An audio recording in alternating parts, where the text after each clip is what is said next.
I'm Colin Sanders, and this is the History Books Review, and this is the latest instalment of my extended review of Gibbon's Decline and Fall of the Roman Empire. The Persians and the Romans had been long-time rivals. In fact, from Julius Caesar's time, when Pompey had established hegemony over Armenia and Colchis, the Persians had been either resisting further Roman expansion, attempting to subvert Roman clients in the region, or, when the wind was up their tails, trying to push back into Egypt and Asia Minor to re-establish the classic Persian Empire of Darius and Xerxes. But for most of that time, the actual conflicts were rather indecisive. There was plenty of loss of life, but not much loss of territory. This pattern only began to break down when Justin picked a fight with the Persians. The war started with the aim of supporting Christians in Pars Armenia from persecution by the Zoroastrian Magi. Well, that was the pretext. In fact, the Christians assassinated some satraps, so there were shades of grey available for those interested in the rights and wrongs.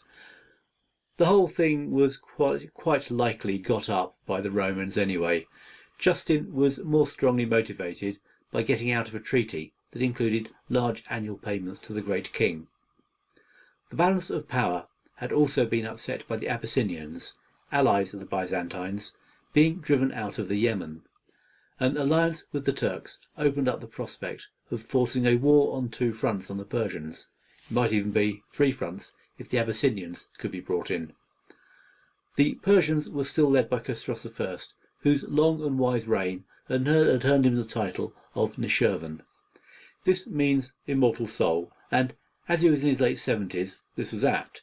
Surely his leadership skills must be on the decline by now. That might have been a calculation at any rate. But although the plan looked good on paper, Nushirvan wasn't playing along with it and took to the field in person. It was quite a contrast to his younger rival, who sat out the conflict in Constantinople.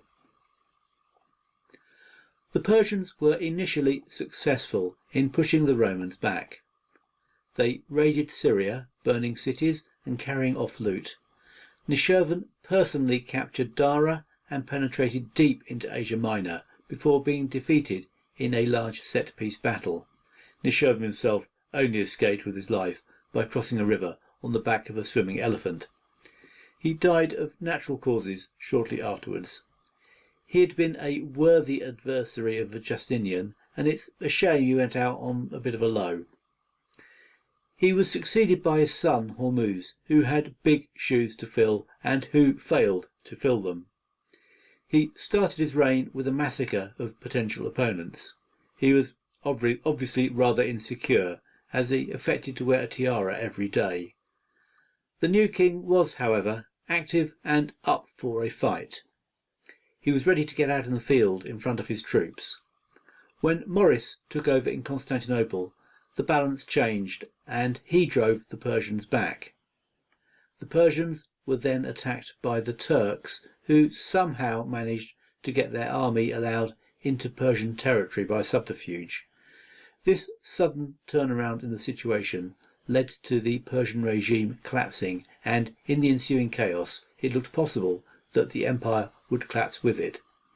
But, as one of those great phrases that Gibbon was so good at coining put it, Persia was lost by a king, it was saved by a hero. A usurper called Bahram took over. He stabilised the Persian position, but he was soon to be deposed by Khosrow II, the son of Hormuz, who escaped to the Romans, who helped him to regain the throne.